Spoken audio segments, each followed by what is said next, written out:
走进光影，聆听岁月。大家好，我是冷军。华语电影史上有两座不朽丰碑，迄今尚无后来者可望其项背。一是陈凯歌的《霸王别姬》，一是张艺谋的《活着》。袁四爷和菊仙的故事大家已经看过，今天我们来聊聊福贵与家珍。20世纪40年代，日本人刚被打跑，中国人的生活安生了不少。嗜赌成性的富家少爷福贵常日泡在赌场里，与一个皮影戏班主龙二成天赌钱。女儿凤霞尚且年幼，妻子家珍怀着2胎，一双老父母行动迟缓，这些福贵通通视而不见。一局揭晓，福贵又输了，豪赌了一个晚上，一个子儿没捞到。伙计春生拿来账本，又是一笔烂账记在了福贵头上。演皮影戏的唱了一个通宵，声音嘶哑的堪比驴叫。福贵听着焦躁，把人叫下场，上去亲自唱了一曲。他没专门学过这茬儿，但似乎颇有些无师自通的天分。回去后，老父亲逮着福贵一顿好骂：畜生，又是一夜，狗改不了吃屎，你这小王八蛋！福贵进了屋，只见家珍哭哭啼啼，家珍让他别再去赌了。福贵不爱搭理他，晚上又去了赌场。龙二早和赌场老板算好了账，今夜福贵再输一场，他家的老宅子就得归龙二了。这2人联手设计福贵，福贵一无所知。家珍赶来赌场劝他，福贵大发雷霆，怪家珍让自己丢面子，凶神恶煞地把家珍赶了出去。龙二故意让福贵赢了一局，激起了福贵豪赌求胜之心。一晚上下来，福贵输了精光，家中老宅片瓦寸地不剩。账本摆在眼前时，福贵终于慌了。他这时才明白，龙二是存心在害他，但已于事无补。仿佛被掏空了灵魂的福贵走到门外，看见了抱着凤霞的家珍。家珍对他失望极了，特地等了他一夜，只是为了告诉他，他不想跟他过了。家珍坐着人力车一去不返，晨雾中氤氲着浓重的寒气。一无所有的福贵痛哭失声。龙二带人上门来清账，被迫画了押的徐老爷子气得想打死福贵，他情绪太激动，当场咽气了。福贵带着仅剩的一点破家具，拉着木板车，带着老娘离开了老宅。周围人对他指指点点，曾是天之骄子的他，此时落魄如丧家之犬。福贵变卖了老娘的一些首饰，这才租了一间小房子，和老娘搬了进去。冬去春来，1年之后，家珍带着孩子们回来了，2胎是个儿子。家珍和娘家闹翻，始终记挂着福贵的他又回来找他。凤霞上街找福贵，福贵高兴地抱着凤霞一路小跑。这一次他打定主意要和家珍好好过日子，再也不乱来了。看见儿媳和孙儿们回来，卧病在床的老娘也高兴地坐了起来。起名了吗？起了，叫个不赌。家珍和福贵开了个玩笑，儿子名字叫有庆，一家子终于又齐全了。福贵决心洗心革面，找人借钱开个铺子，他是供养这一大家子。他回到老宅找龙二借钱。龙二得了房子后不做皮影班主了，他说自己救急不救穷，把从前干皮影的一箱行头借给了福贵，让他拿着这项东西去讨生活。福贵找了春生和几个伙计一起搭了个皮影戏班子，红红火火的开始自食其力。戏班子成天在外奔波走道，演皮影戏吃的就是个辛苦饭。虽然累了点儿，但福贵和家珍男主外女主内，也算是过上了安生日子。然而好景不长，内战已有多时，国民党兵败如山倒，一路跑一路抓壮丁，福贵正好撞了枪口。福贵和春生跟着国军军队四处迁徙，他们在军队认识了一个老兵老全。老全对2人颇为友善，一直四处帮衬他们，3人建立了深厚的友谊。天寒地冻，大雪遍野，一日睡醒后，大部队消失无踪。福贵和春生倍感疑惑，老全说解放军要发起冲锋，国军全都吓跑了。福贵和春生出去查看情况，只见国军丢盔弃甲，作战装备扔了一地。春生做梦都想拥有一辆自己的车，他进了一辆汽车，高兴地把玩起方向盘。这时传来福贵惊恐的喊声，春生过去，只见一片雪白中尸漂遍地，伤兵全都冻死了。解放军冲锋的炮声响起，福贵和春生忙回去找老全逃命。春生先前从死人身上扒下来3套衣服，老全发现衣服上有兄弟的部队番号，问衣服是春生从哪儿扒来的。春生说就是前面的伤兵连。老全不顾危险上前去找兄弟，被飞来的榴弹打死了。福贵和春生将老全简易掩埋，突闻身后脚步声震天，一转头，只见解放军密密麻麻直冲过来，二人跑了没一阵子就被解放军俘虏了。解放军优待俘虏，提供饭食，也发放回乡路费。春生和福贵没什么战场拼杀的真本事，负责在部队里唱皮影戏慰劳士兵，也算是以文艺兵的身份跟着解放军一起干过革命了。春生喜欢开车，后来开着车跟解放军一路南下作战了，福贵则拿着路费踏上了返乡之路。福贵回到家时，女儿凤霞正在给人送水，凤霞已经认不出他，他走上去和凤霞说了好几句话，凤霞才相信这是自己的爹爹。凤霞脸上带着笑，但却说不出一句话。家珍正在一旁打水，背上背着有庆，时隔2年终于相见，夫妻二人都满腹心酸。老娘已经病死了，凤霞因高烧不退，嗓子给烧哑了。这些年家珍一个人拉扯2个孩子，幸亏政府帮忙给安排了送水的活，不然娘仨只怕也活不下来。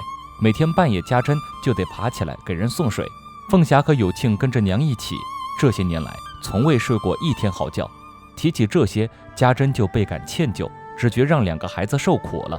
凤霞一脸无知无畏的笑，那般天真可爱，似乎不知世事苦痛，看得福贵悲从中来，满眼都是泪花。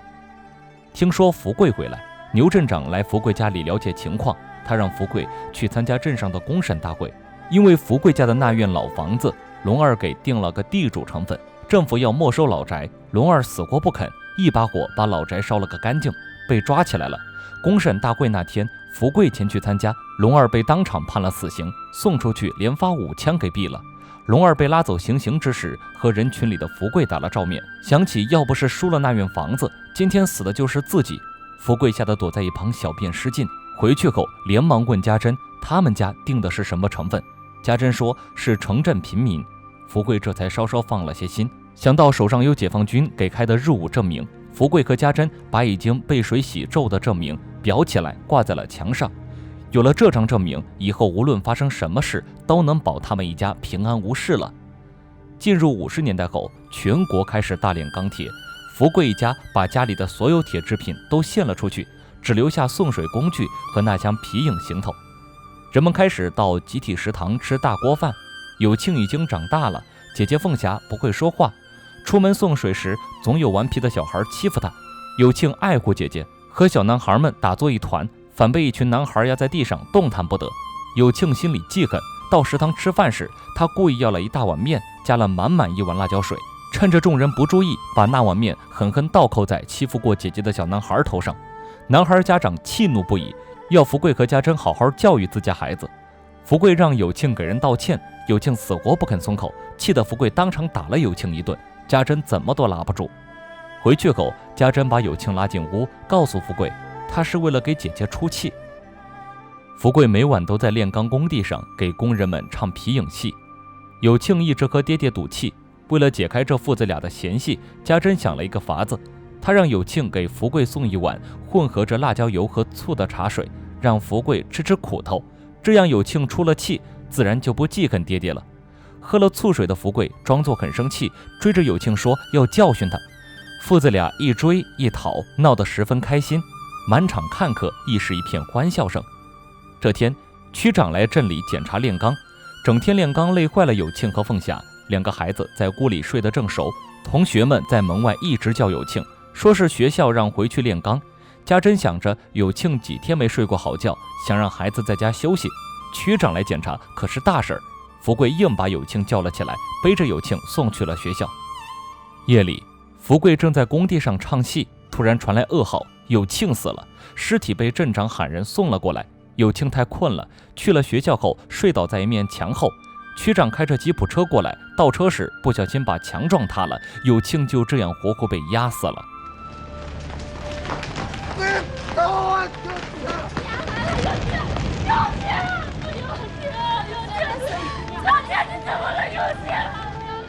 害怕家珍伤心过度，镇长让人拦着，没让家珍看见有庆的惨状。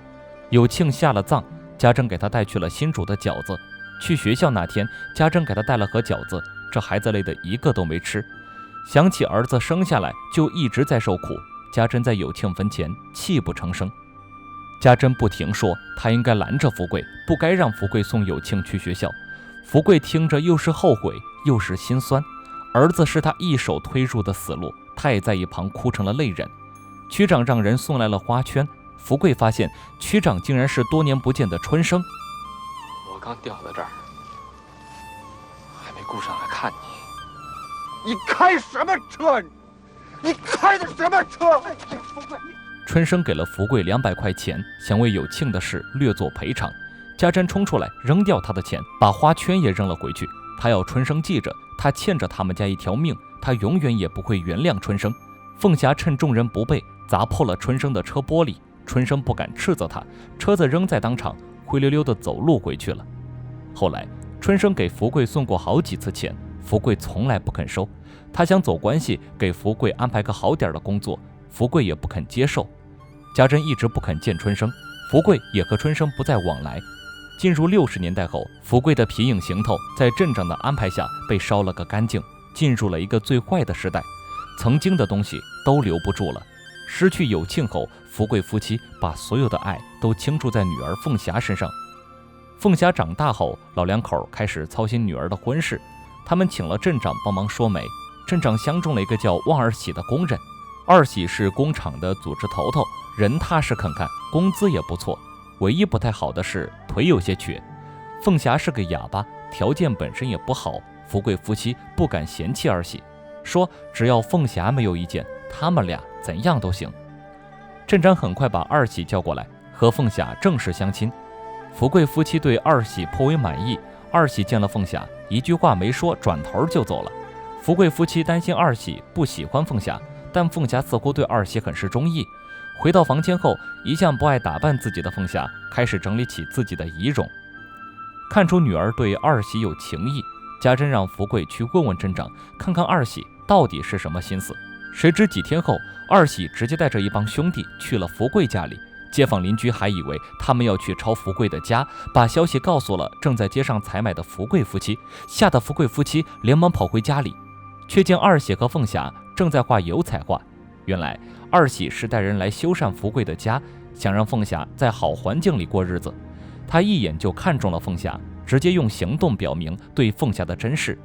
二喜勤劳肯干又踏实忠厚，福贵夫妻对他越看越喜欢。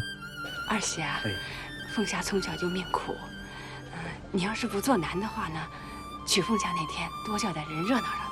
二喜把家珍的话记在了心里。结婚那天，他叫来一帮兄弟，吹吹打打，风风光光让凤霞出了嫁。所有人齐唱祝歌，凤霞虽然说不了话，但满脸笑意，十分高兴。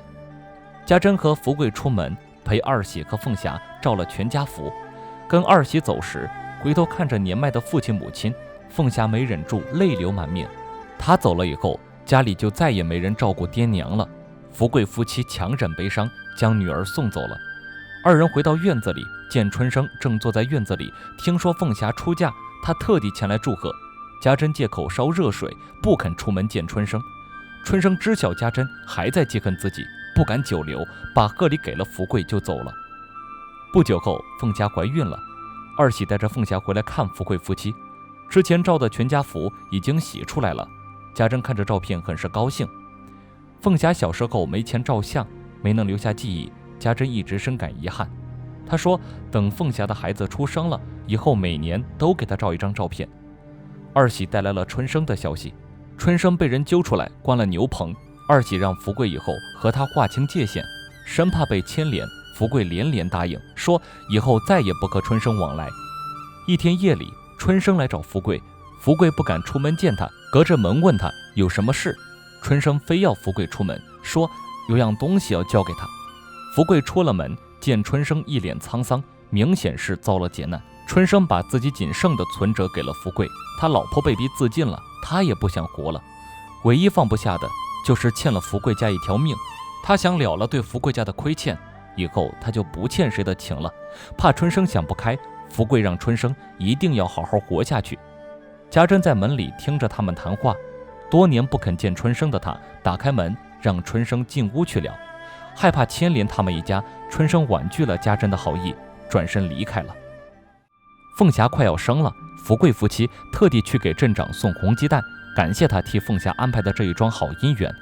镇长夫人在里屋哭声不止，原来镇长也被打成了典型，马上就要去学习班交代问题，这一去只怕再也回不来。镇长佯装没事，脸上挂着笑意。福贵夫妻深感担忧，但也什么忙都帮不上。二人去了县医院等凤霞生孩子。县医院一水儿的年轻姑娘，全是护士学校出来的，根本没什么医人的本事。经验丰富的老医生们全被抓去了牛棚。凤霞看上去状态良好，但女人生孩子如同过鬼门关。福贵夫妻担心女儿出事，让二喜想办法找个老大夫来。二喜去牛棚，把专治妇科的王医生带了出来，说是让他过来接受教育，这才躲过红小将们的盘问。王医生3天没吃饭了，饿得有气无力的。福贵买了7个大馒头给他，王医生狼吞虎咽全给吃了，噎得半死不活，动弹不得。就在这时，凤霞生了儿子。原本凤霞状态还不错，但突然出现大出血，小护士们毫无办法，王医生又噎得走不动路，凤霞就这么流干了血，死在了医院里。凤霞死后，福贵夫妻和二喜一起照顾小外孙。小外孙小名叫馒头，家里人死得太多，家珍说取个贱名好养活。家珍伤心过度，常年卧病在床。福贵带着馒头给人送水，一家人就这么辛苦地活着。又到了凤霞的忌辰，夫妻2人叫上二喜，带着馒头去给凤霞上坟。家珍按照约定，每年都给馒头照一张相，他把照片也带来给凤霞看。坐在坟前，福贵不停唠叨，要是当年少给王大夫买几个馒头，凤霞就不会死了。这些年来，福贵总是后悔以前做过的事，要是不把有庆送去学校，要是少给王大夫买几个馒头，要是……可惜世上没有后悔药，深爱之人一个个离他而去。但福贵没有就此放弃对生活的热爱，能活在世上本身就是一种莫大的幸运。他是从战场上死里逃生的人，从没想过要放弃自己的生命。3个大人带着小馒头回了家，馒头闹着买了一盒小鸡，福贵把当年的皮影箱子拿出来给小鸡做窝。馒头问小鸡什么时候能长大，福贵若有所思，和他说起了当年给有庆说过的话。鸡长大了就变成了鹅，鹅长大了就变成了羊，羊长大了就变成了牛，牛以后呢？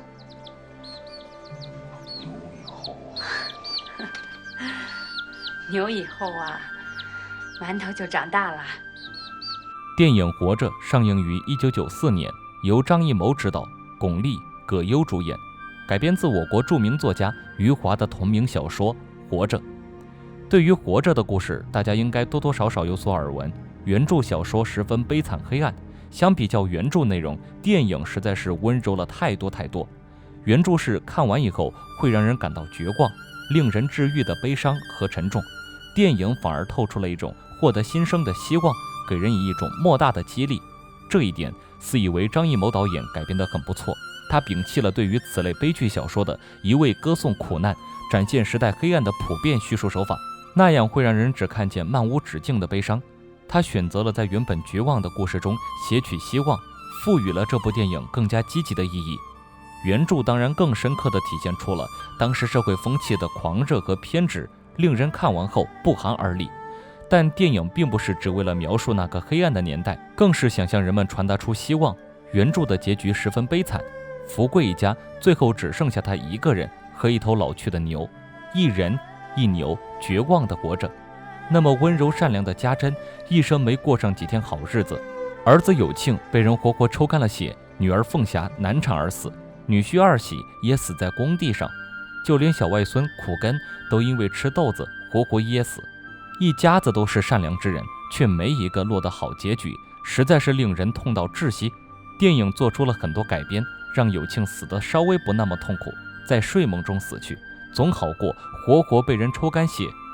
二喜和苦根也活了下来，家珍虽然重病缠身，好在一直陪在福贵身边，哪怕是冷军以为死定了的王大夫，最后也活了下来，只是从此以后再也不敢吃面食。虽然电影内容仍旧很是悲伤沉重，但结局总归是比原著温柔了太多。电影里一直强调的一点是人一定要好好的活着。福贵和春生从战场上死里逃生时，互相约定过，要是能出去，以后一定要好好的过。福贵一生经历众多变故，从家财万贯到一无所有，从命悬一线到死里逃生，经历众多大悲大喜之后，还能与家珍和儿女团聚，这令他对生活充满了感激。他决心好好的过，因此在之后遭遇众多悲伤后，他仍能坚持走到最后。求生是福贵最大的执念。春生没有福贵好运，初时虽因战功当上了区长，可后来也在变故中丢了性命。春生离开福贵家时，背景里有一声响亮的火车鸣笛声。原著中春生是上吊死的，电影中没有明确春生的结局，但这声汽笛声应该是个暗示。悲伤绝望的春生有可能选择了卧轨自杀。待人宽厚的镇长也没落得好结局，身边人都是一样的苦命。福贵见证了太多悲伤，因此更是感激生活对自己的仁慈。比起这些丢了性命的人还能活着，他也是幸运。虽然因为赌钱输掉了老宅，但意外在多年后捡回了一条命。虽然不幸被抓了壮丁，可又意外地被解放军俘虏，得到了解放军开的证明，这让他们一家平稳度过了那黑暗可怕的10年。一切都在峰回路转，生活总在他行到山穷水尽时，又给了他柳暗花明的一条路。这些改编让这部电影不再如小说那般只充斥着悲伤和惨痛，让人看见了生活的希望。福贵以前对有庆说牛长大了就变成共产主义，后来对馒头说牛长大了就可以坐飞机坐火车了。这2句话都是暗示，一个暗示着他们正处在苦难的生活中，一个暗示着他们终于迎来了真正的好时代，一切苦难都过去了，人们获得了新生，社会进入了一个飞速发展的科技时代。最后，馒头买了一颗小鸡仔，我认为小鸡仔就是希望和新生的象征，把小鸡从狭小的纸盒子里腾到宽敞了许多的木箱子里，或许也可以看成人们从一个无法喘息、处处受制的黑暗时代，走入了一个终于可以自由行进、来往自如的好时代了。只要活着、熬着，就总会熬过一切苦难，迎来最终的新生和光明。我认为这就是这部电影所要表达的意义。这部电影深刻地体现了一点：个人命运与历史进程始终是紧紧联系在一起的。社会大环境的变迁使得个人被吞没其中，时代洪流滚滚向前，渺小的人类只能被裹挟着无奈向前。无论遭遇是好是坏，都没有回头的余地。个人际遇与时代因素不可分离，这是一个永恒的因果关系。因此，这一点更深刻地体现出能生活在一个光明的好时代，甚至是度过那些黑暗的旧时代的人有多么的幸运。原著中的福贵是一个被黑暗的旧时代吞没的可怜人，电影中的福贵挨到了新时代来临。虽然触目处依旧是众生皆苦，但而今生活总是好过曾经，这让福贵还有心思开起王大夫的玩笑，也对未来生活充满了信心。苦难不值得被歌颂，但希望永远值得被追捧。因此我们都惧怕看《活着》原著，而对于改编的这部电影，大家的评价都十分的高，或许就是结局处透出的这一份希望，安慰了大家饱经风霜的悲伤的心。原著中有一句话，人活着为的就是活着本身，而不是为了任何其他的东西。活着是生命的本能，没有比活着更艰难的事，但也没有比活着更美好的事。因此，珍惜生命，好好活着，是冷军想对每一个正在看这个解说的你们所说的话。无论身在任何时代，人都是最渺小的，人总是被时代洪流裹挟着，无奈地朝前走。人们总喜欢说人定胜天，可你真的斗得过大时代和社会大环境吗？所以务必珍惜眼前的好环境，珍惜这存活于世的机会。电影里福贵说的一句话让我印象很深刻，等到日子好过了，就能顿顿吃肉，顿顿吃饺子了。这是那时候的人最大的心愿，如此卑微的愿望，却是那时的人们遥不可及的奢望。如今至少我们已实现了这件事，不再为了吃饱穿暖而发愁。所以就请少想一些生活中的悲伤，多着眼于你看得到的美好吧，如此活着才能快乐一些。冷军曾在落叶归根的解说中给大家说过一句诗：行到水穷处，坐看云起时。这句诗同样适用于这部电影，也适用于每一个正在经历艰难的人。愿大家不忘初心，只要活着，哪怕到了穷途末路之时，也还有机会为自己的生活创造出不一样的风景。你要相信，只要好好活着，再多山穷水尽都终有柳暗花明之时。活着就是最大的奇迹，活着就是希望本身。